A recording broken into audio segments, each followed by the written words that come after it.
내가 너희를 쉬게 하리라. 내가 너희를 쉬게 하리라. 쉰다, 휴식한다, 피한다 이런 뜻이 있죠. 여러분들은 무엇을 하면서 쉼을 누리시고 또 무엇을 하실 때 쉰다라고 느끼십니까? 어떤 때 지금 너무 쉼이 좋다. 내게 지금 쉼이 왔구나. 어떤 때 느끼십니까? 어떤 기관에서 조사한 것을 보니까 우리 여성분들은 쇼핑할 때 피곤해도 몇 시간 아이 쇼핑하다가 마음에 드는 것 쇼핑할 때 그리고 미용실에서 머리 할 때 쉰다는 거예요. 쉰다는 거. 우리 여성분들 그렇습니까? 네. 남성분들은 1등 소파에서 TV 볼 때 이 이상 쉬는 게 없습니다. 제가 어릴 때 기억에도 아버지께서 늘 TV 틀어놓고 계신 거 제가 또 성인이 돼서 보니까 저도 TV 앞에 앉아 있어요. 졸면서도 TV를 놓칠 수가 없더라고요. 또 요즘은 또 게임도 많이 하시죠. 남성분들. 여성분들은 쇼핑과 머리 하면서 뭔가 본인에게 채워지는 거 할 때 남성들은 너무 삶이 힘들어 그런지 그냥 편안하게 있을 때 쉼을 느낀다고 합니다. 우리 여름이 되면 피서 가죠. 피서. 더위를 피한다 이거죠. 여러분 피서 가시면은 쉼이 있습니까? 더위가 없는 뭐 호텔이나 계곡이나 바다를 가면 쉼이 내게 따라옵니까? 휴가, 학업이나 일을 중단하고 잠시 쉬는 것, 휴가로 다른 곳에 가시면 그럼 쉼이 우리에게 따라옵니까? 1년에 보통 여름 휴가가 한 번이죠. 보통 한 번입니다. 그러니까 1년에 한 번밖에 없는 휴가니까 어떻게든지 자는 게 아까우니까 우리 더 시간을 보내지 않습니까? 1년에 휴가가 한 100일 된다 하면 조금 낫겠죠. 그런다고 쉼이 우리에게 오겠습니까? 오늘 예수님께서 우리에게 말씀하십니다. 진정한 쉼은 그런 것이 아니다. 내게로 와야만 쉼이 안식이 있다라고 말씀하십니다. 그리고는 저와 여러분을 초청하세요. 초청장을 받고 우리는 이곳에 왔습니다. 제가 보니까 우리 성도님들이 참 수고가 많으십니다. 힘든 일도 많으시고요. 무거운 짐을 많이 지고 계신데 근데 오늘 쇼핑 가지 않으시고 미용실 가지 않으시고 TV 앞에 계시지 않고 예수님께 참 잘 오셨습니다. 진짜 우리의 쉼은 예배할 때 우리에게 옴을 꼭 기억하셨으면 좋겠습니다. 이 세상 그 누구도 내가 너에게 쉼을 주겠다, 안식을 주겠다, 더 나아가서 내가 너를 위해 죽어주겠다, 내가 너에게 영생을 주겠다 한 사람이 없어요. 혹시 누군가 그런 말을 할지라도 지킬 수도 없는 것이고요. 오로지 예수님만이 저 여러분에게 쉼을 주시고 안식을 주십니다. 여러분 어떤 수고와 어떤 짐을 가졌든 우리 주님께 나오신 거 잘하셨습니다. 언제든지 여러분 있는 모습 그대로 무거운 짐, 버겁게 느끼던 어떤 것들, 관계들 예수님께 가지고 나오시면 예수님이 다 받아주십니다. 그런 은혜가 계속 있기를 원합니다. 아멘. 우리가 지치고 힘든 주저앉고 싶은 이런 날들이 많이 있습니다. 그런데 그러면 우리가 생각을 해보면 내가 짐이다, 수고한 모든 것들, 버겁다 생각하는 그런 것들 이 땅에서는요 끊이지가 않아요. 힘듦이 옵니다. 나름대로 스트레스라고 하는 그것들을 풀려고 나만의 방법이 있죠. 술을 먹는다든지 뭐 게임을 한다든지 아니면 여행을 한다든지 돌아서면 또 돌아와요. 수고와 무거운 것들이 온다고요. 이게 언제까지 나를 따라다니느냐? 천국 가는 그날까지 옵니다. 여러분 그렇기 때문에 다른 곳에 가봐야 조금 기분 전환이 되고 조금 살 것 같다라고 느끼지만 똑같아요.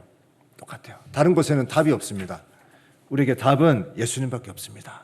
진정한 쉼은 예수님 안에 있을 때, 내가 그분과 만날 때 참된 쉼이 있는 것입니다. 28절도 보니까 다 내게로 오라. 내가 너희를 쉬게 하리라. 어떤 짐이든 여러분 가지고 오십시오. 유대인들은 13살이 되면 성인식을 가집니다. 우리랑 좀 다르죠. 유대인들은 13살이 되면 성인식을 가지는데 그들 말로는 빠르 미츠바라 그럽니다. 빠르 미츠바. 빠르는 아들, 미츠바는 율법. 13살이 되면 성인식을 하는데 드디어 너는 이제 율법의 아들이 되었다. 13살부터 그들은 율법을 짊어지고 삽니다. 짐을 짊어지고 산다고요. 언제 벗는지 아십니까? 죽고 나서도 1년 뒤에나 벗습니다. 무슨 말이냐면 우리랑 무덤이 다르죠. 우리는 땅을 파고 혹은 화장을 하는데 그들은 큰 바위가 많은 나라이기 때문에 바위 이제 가족묘입니다. 바위를 파고 들어가면 이제 관을 놓을 수 있는 시신이 들어가는 이제 구멍이 있어요. 거기다가 가족묘에다가 할아버지 자리, 아빠 자리, 내가 죽으면 내 자리에 죽으면 시신을 놔둡니다. 그리고 1년간 놔둡니다. 1년 뒤에 오면은 살이 다 썩었겠죠. 뼈만 있죠. 1년 뒤에 와가지고 그 뼈를 모아가지고 함께 놔두는 그곳에서 다 이제 함께 모읍니다. 그것을 2차 장례라 그래요. 그리고 그들은 이렇게 말합니다. 조상에게로 돌아갔다. 성경에 나와 있죠. 조상에게 돌아갔다. 죽고 1년 뒤에 뼈를 모아가지고 할아버지, 아빠, 엄마 있는 그 장소에다가 내 뼈를 놔두고 조상에게로 돌아갔다. 그리고는 그때서야 율법을 벗었다. 그는 그렇게 말합니다. 예수님 당시에 얼마나 그 무거운 짐들이 있었겠습니까?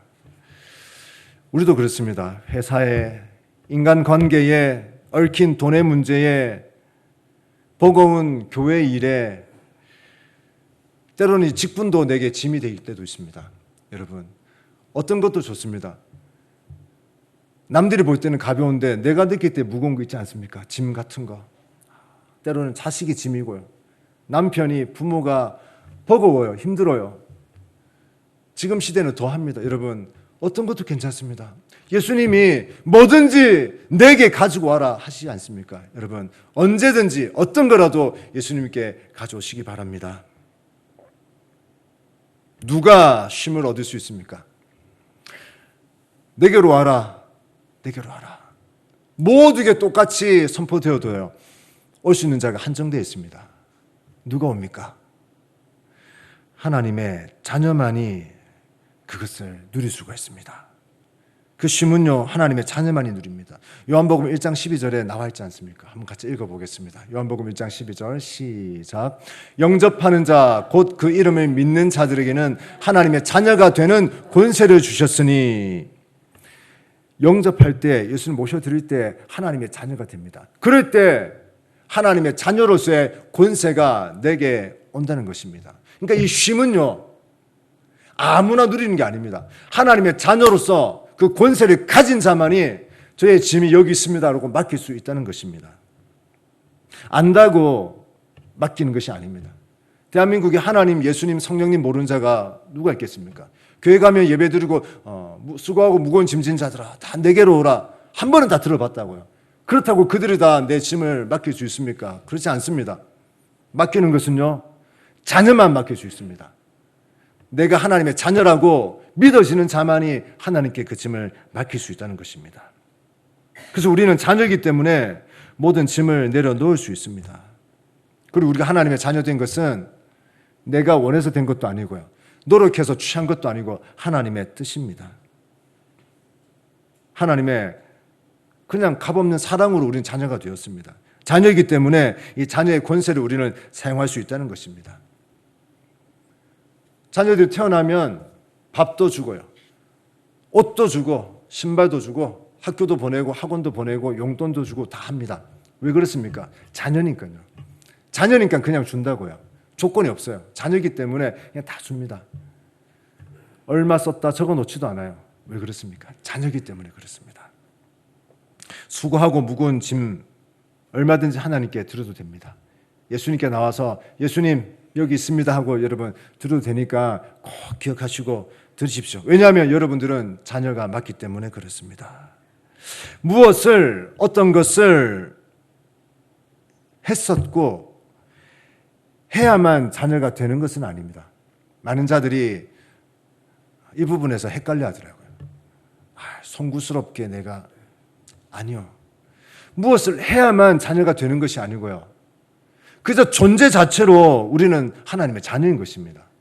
내가 무엇을 땀을 흘리면서 하고 헌금을 하고 식당에서 차량 봉사로 방송실에서 성가대로 반주로 뭘 해야만 하나님의 자녀가 되는 것이 아니고요. 우리는 존재 자체로 아무것도 안 하고 존재 자체로 믿어지는 그것만으로도 자녀가 된다는 것입니다. 많은 자들이 이 부분에서 헷갈려 합니다. 여러분 꼭 기억하십시오. 존재 자체로 나는 하나님의 자녀입니다. 한번 따라하겠습니다. 존재 자체로 나는 하나님의 자녀다. 그렇습니다. 우리는 존재 자체로 하나님의 자녀인 것입니다. 하나님의 자녀는 존재 자체로 살아가는 자들입니다. 나의 어떤 행위가 나를 말해주지 않는 것입니다. 쉽게 말하면요, 우리 교회니까 교회에서 어떤 행위를 한 그 모습이 나를 말해주지 않습니다. 전 설교자로 있습니다. 나는 설교를 하기 때문에 하나님의 자녀야라고 내가 그렇게 정의를 내린다면 설교를 못할 때도 있지 않습니까? 몸이 아파서 목사를 그만둘 때 혹은 집에 무슨 일이 생겨서 설교를 못할 때도 있지 않습니까? 설교를 하기 때문에 나는 하나님의 자녀라고 한다면 어떤 때는 자녀이고 어떤 때는 자녀가 아닙니다. 나는 성가대기 때문에 미리 와서 예배를 준비하면서 성가대로 앉았기 때문에 하나님의 자녀라고 한다면 성가대를 못하는 날이 있지 않습니까? 그럼 하나님의 자녀가 아닙니까? 아니라고요. 나는 식당에서 봉사를 하니까 하나님의 자녀야. 식당 봉사를 못하는 날은 자녀가 아닙니까? 무엇을 하기 때문에 했었기 때문에 할 것이기 때문에 나는 자녀가 아니고요. 우리는 존재 자체로 살아가는 자들입니다. 존재 자체로 하나님의 자녀라는 것입니다. 그럼 존재 자체로 살아가는 인생은 어디에 초점을 맞추고 살아가는가 보니까요. 예수가 믿어져서 하나님의 자녀가 되었잖아요. 그래서 난 존재 자체로 살아간 자가 맞구나라고 이렇게 인식하는 자들은요. 어디에 초점을 맞추냐니까 관계와 만남이더라고요. 하나님과의 관계, 하나님과의 만남. 하나님과 관계가 있고 만남이 있는 사람은요. 하나님을 만나고 관계가 있잖아요. 그 결과가 어떻게 나오냐니까 쉼과 안식이 늘 따라오더랍니다. 분명합니다. 하나님과 쉼이 있고 만남이 있고 하나님과 관계가 있는 자들은요. 그 결과가 항상 평안하고 쉼이 있고 만족이 있습니다. 28절에 내가 너희를 쉬게 하리라. 29절에 쉼을 얻으리니 그 쉼과 안식은요. 예배와 아주 밀접한 관계가 있습니다. 다 연계됩니다. 연결돼요. 예수가 믿어져서 하나님의 자녀가 되고 자녀의 권세를 가지고 있는 자, 하나님과 관계와 만남에 늘 관심이 있고 그런 자들은 쉼과 안식을 누립니다. 그리고 그런 자들은 늘 예배를 통해서 풀어나가는데요. 예배는 구약 히브리어로 코르반이라는 단어를 씁니다. 코르반은 카라브라는 단어에서 왔습니다. 카라브의 뜻이 가까워지다, 가까이 오다 이런 뜻입니다. 그러니까 예배는 가까이 오는 겁니다. 가까워지는 것이고요. 누구랑요? 하나님과. 예배는 하나님과 가까워져서 만남이 있는 것이 예배인 것입니다. 수많은 사람들이 예배를 어떤 행위인 줄 압니다. 그래서 분주해요. 예배를 아주 분주하게 만듭니다. 하나님이 말씀하시는 예배는 행위가 아닙니다. 만남이에요, 만남. 우리가 지금 예배 드리고 있지 않습니까? 예배를 드리는데 순서에 따라서 찬양도 하고요, 헌금도 하고, 성가대도 하고, 반주도 넣고, 설교도 하고 이런 행위가 따라오는데 제일 중요한 본질적인 그 안에서부터 하나님과 어떤 만남이 없으면 그 예배는 없어지는, 안개처럼 사라지는 그저 형식에 불과한 것입니다. 여러분, 하나님과 만남을 기대하십니까? 예배 나오기 전부터 월요일부터 금요일, 토요일 어떤 예배를 기대하고 오셨습니까? 그리고 이 시간 그 하나님이 나를 어떻게 만나 주실지, 내가 말씀을 들으면서 어떻게 하나님을 만날까? 여러분 기대가 되십니까? 하나님을 만나지 못하면 2시간, 3시간 예배를 드리고 어떤 형식을 따라서 장엄한 음악과 함께 흘러간다 할지라도 그 예배는 예배라고 할 수가 없는 것입니다. 왜냐하면 예배는 만남이기 때문에 그렇습니다. 예배는 존재 자체가 하나님께 나와서 하나님을 만나고 그 만남으로 인해서 내가 쉼과 안식을 누리는 겁니다. 혹시 우리 가운데 주일날 예배 드리러 왔는데 내가 맡은 그것 때문에 부담이 되고 버거워서 쉼과 안식이 없는 분이 계십니까? 여러분 그렇다면, 계시다면, 안 계시겠지만 혹시 계시다면 바로 중단해야 됩니다. 바로 중단해야 돼요. 내가 살기 위해서는요, 중단해야 돼요. 성가대가 부담이 되면요, 중단해야 됩니다. 식당이 부담되면 중단해야 되고요. 차량 운행이든지 방송실이든지 뭐든지 내가 하나님을 만나는데 거리끼는 게 있다면요, 내가 살기 위해서 그걸 중단해야 돼요. 만남이 있어야 됩니다. 만남. 여러분 꼭 기억하십시오. 예배는 만남인 것입니다. 아멘. 하나님의 자녀는 예배로 쉼을 얻습니다. 그리고 삶으로 꽃을 피웁니다. 지난주 그 얘기를 잠깐 나누었습니다. 예배는 이 주일날 1시간 이게 다가 아니라고 그랬죠. 월요일부터, 주일 지난 월요일부터 토요일까지 예배를 준비하는 시간, 하나님과 만남과 교통이 있고 하나님과 늘 가까이 하는 그것 가지고 주일날 와서 하나님과 짠 하고 터뜨리는 겁니다. 그리고는 그 예배 만남을 통해서 기쁨과 감사와 쉼을 누리고는 또 나가는 겁니다. 주일날, 일요일날 예배 1시간 이것만 가지고는 말할 수가 없어요. 연결되는 것입니다. 6일 동안 교회 밖에서 그렇게 빛과 소금으로 살다가, 증인으로 살다가, 그리스도인으로 살다가, 하나님의 자녀로 살다가, 그게 진짜고요. 그게 진짜입니다. 그게 진짜고, 이건 하나의 형식일 뿐이에요. 형식. 진짜는 교회 밖에서 6일이 진짜입니다. 그걸 가지고 와가지고 하나님, 제가 또 왔어요. 에너지가 필요합니다. 하나님, 저를 만나주세요. 6일이 안 되는 사람은요, 7일도 안 됩니다. 평일날 하나님과 만남이 안 되는 사람은요, 이 주일날 아무리 넥타이를 메고 설교를 한다 해도 안 되는 것입니다. 하나님의 자녀는 존재 자체로 그 정체성이 분명해지는 자들입니다. 더 이상 어떤 것을 하지 않아도 존재 자체로 하나님의 기쁨이 되는 자들입니다.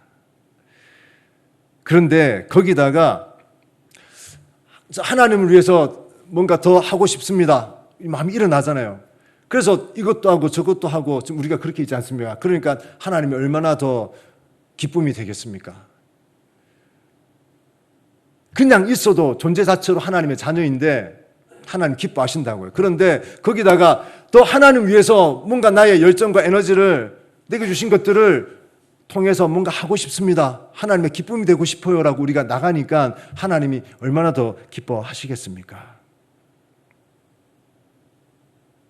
하나님의 자녀는 삶에 어떤 짐이 있어도 그 짐을 하나님께 얼마든지 내려놓을 수가 있습니다. 왜냐하면 관계가 되기 때문에 그래요.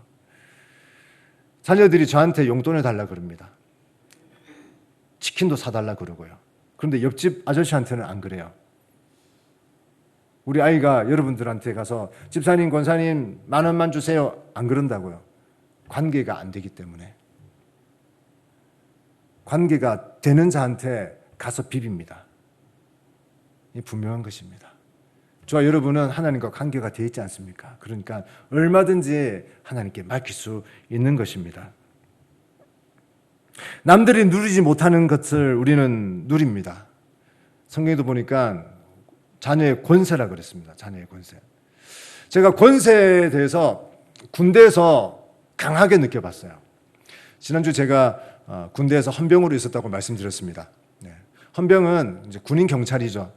그러다 보니까 다른 부대가 이동할 때 교통 지도를 하고 혹은 문제 있는 병사들 영창에 오면은 영창 관리도 하고요. 또 군기 교육대도 돌리고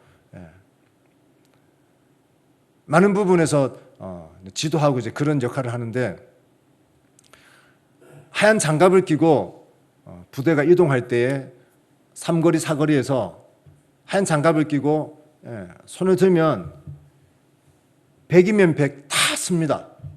무조건 서요. 아, 이게 권세구나. 제가 강하게 느꼈어요. 차가 오는데 제가 하얀 장갑을 끼고 하면요, 다 씁니다. 다 써. 차가 사람보다 강하잖아요. 힘이 있잖아요. 권능이 있다고요. 차는 권능, 힘, 두나미스, 힘이 있다고요. 권능. 두나미스에서 다이너마이트가 나왔죠. 폭발적인 힘이 있지만 권세를 가진 자가 장갑을 끼고 서라 하면은 서는 것입니다. 그 권세 우리에게 있다고요. 하나님이 자녀가 될 때 그 권세를 우리에게 주셨습니다. 그렇기 때문에 우리는 그 권세를 가지고 얼마든지 하나님을 누릴 수 있는 것입니다. 저와 여러분은 힘이 없어 보이고 그저 이 거제도에 그저 내가 40대, 50대, 60대, 70대, 80대 내가 뭐 가진 게 없은 여러분 그렇지 않습니다. 우리는 하나님의 자녀고요. 얼마든지 그런 권세를 사용하도록 우리에게 주셨습니다. 근데 마귀는 자꾸 속이죠. 네가 교회에서 뭘 했냐? 네가 지금까지 몇 명 전도했는데 이런 자꾸 생각을 넣어주니까 자꾸 작아지는 것입니다. 여러분 그렇지 않습니다. 우리는 그 권세를 가지고 얼마든지 하나님과 만남을 통해서 쉼을 누리고 살 수 있다는 것입니다. 거지왕이라는 예화를 한번 들어보겠습니다. 거지왕. 누군가 지어낸 얘기겠죠. 한 나라에 왕이 있었습니다. 근데 백성들이 어떻게 사는지 궁금해서 한번 나가보고 싶어요. 다 잠든 밤에 이 왕이 왕만 아는 쪽문으로 통해서 백성들이 어떻게 사는지 나갔습니다. 이런 집에서 사는구나. 이렇게 사는구나. 비참하다. 이런 모습이구나. 이제 왕이 많이 이제 깨달았습니다. 그런데 왕하고 똑같이 생긴 거지를 발견했어요. 얼굴도 똑같고 키도 똑같고 체형도 똑같고 왕이 그 거지에게 옷을 바꿔 입고 내가 거지로 한 7일 살 테니까 네가 나 대신 왕궁에 가라. 둘이 좋다고 됐습니다. 그리고는 이렇게 가면은 쪽문이 있는데 그걸 통해서 네가 내 자리에 앉아 있어라. 왕이 일주일간 백성들이 어떻게 사는지를 쭉 돌아본 다음에 왕궁으로 갑니다. 여봐라, 문을 열어라. 그러니까 문지기가 문을 안 열어주죠. 실랑이가 벌어지니까 소리가 나니까 거지 왕이 안에 있다가 무슨 일이냐 하고 이제 나오니까 자기는 옷을 바꿔 입은 진짜 왕인 거예요. 얘기를 합니다. 어서 오십시오. 잘 오셨습니다. 그리고는 얘기를 해가지고는 이제 들어갑니다. 진짜 왕이 와서 보니까 다른 건 다 그대로인데 하나가 없어졌어요. 이 거지 왕이 자기 자리에 있으면서 뭘 손댔는데 하나가 없어졌어요. 뭔가 보니까 옥새입니다. 옥새. 옥으로 만든 왕의 도장, 임금의 도장, 옥새가 없어진 거예요. 왕이 도장만 찍으면 바로 법적 효율을 가진 힘이 있는 그 옥새가 없어진 겁니다. 야, 너 이 옥새 어쨌냐? 찍기만 하면, 도장 찍기만 하면 힘을 발휘하는 이 옥새 어쨌냐? 그러니까 이 거지가 그거요 하고는 저쪽에 와서 그걸 가지고 옵니다. 뭘 했겠습니까?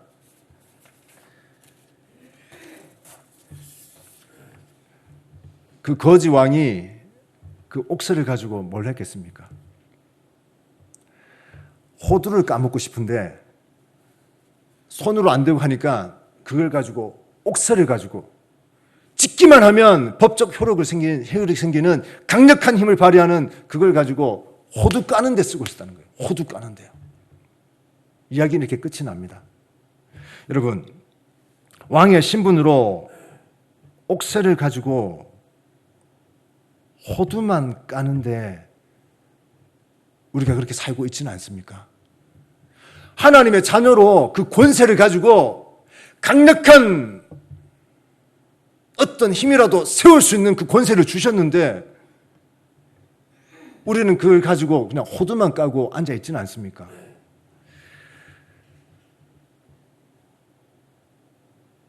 신분에 맞게 쉼도 누리고 신분에 맞게 쉼을 누리고 하나님과 함께 살라고 자녀로 만들어 주셨는데 우리는 그저 주일에만 예배 자리에 나오는 것으로 자녀의 권세를 사용하고 있지는 않습니까? 주일날 예배 나오는 것은요, 누구나 다 합니다. 아무나 다 해요. 아무나 다 해. 옥새를 가지고요, 호두 까는 거 아무나 다 합니다. 아무나 다 해요. 진짜 옥새를 가지고 할 것은요, 백성들이 잘 살 수 있도록 법을 만들어 가지고 도장을 찍어서 효력을 발생시키는 것인데 그걸 가지고 호두를 까고 있다니요. 이게 말이 됩니까? 우리에게 주신 권세가 어떤 것인데 그저 주일날 나와가지고 앉아서 설교 듣는 것으로 끝낼 수는 없지 않습니까? 교회 밖에서 월요일부터 토요일까지 그 권세를 가지고 살기를 원하십니다. 하나님이. 권세를 가지고 살고 부딪히고 그러면 무거운 짐과 힘듦이 있으면 또 하나님께 나와서 하나님 힘듭니다. 쉼이 필요합니다.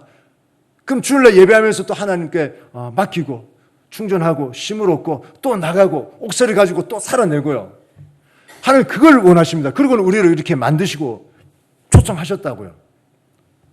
여러분 자기 자신의 삶을 한번 돌아보십시오.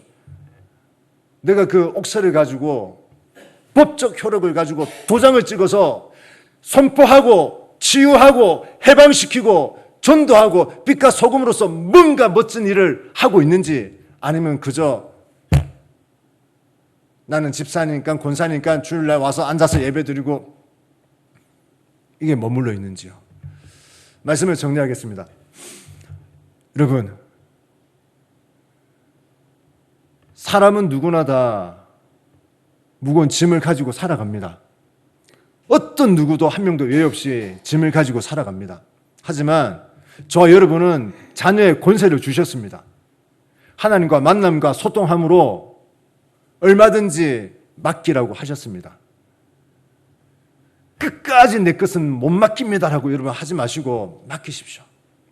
맡기시고 예배를 통해서 하나님과 만나고 예배를 통해서 내가 충전되고 쉼을 누리고 교회 밖으로 나가야 됩니다. 우리는 흩어지기 위해서 모였다 했지 않습니까? 흩어지기 위해서 우리는 모이는 겁니다. 하나님을 누리고 충전하고 쉼을 얻고 나가야 됩니다. 혹시 우리 가운데 주일날 맡은 것 때문에 직분 때문에 쉼이 안 된다면 얼마든지 여러분 내려놓으셔도 됩니다. 하나님 안에서 내가 살아야죠. 그것이 내 발목을 잡는다면 그것이 직분이든 맡은 것이든 뭐든지 여러분 우리는 얼마든지 하나님에서 자유해야 됩니다. 쉼을 누리고요. 안식하고 충전해서 나가야 되는 것입니다. 여러분 이 한 주간 우리에게 있는 그 옥새를 가지고 여러분 마음껏 사용하십시오. 교회 밖에서 사용하십시오. 교회 안에서는 쓸 일이 없어요. 교회 밖에서 마음껏 하나님의 자녀답게 옥새를 가지고요. 예수 이름으로 선포하시고 예수 이름으로 도장을 찍으시고 예수 이름으로 해방시키시고 예수 이름으로 선포하여 기도하여 축복하시고 예수 이름으로 품으시고 그렇게 또 모여서 기도하고 예배하고 하나님을 누리고 안식하고 쉬고 천국 가는 그날까지 계속 반복입니다.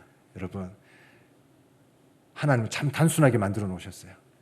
모여서 충만, 흩어져서 증인으로 모여서 충만, 흩어져서 증인으로 우리는 멋진 삶이 하루하루 이 한 주간도 계속 이어지시기를 주님의 이름으로 축복드립니다. 아멘. 기도하겠습니다. 한번 같이 기도하실 때 하나님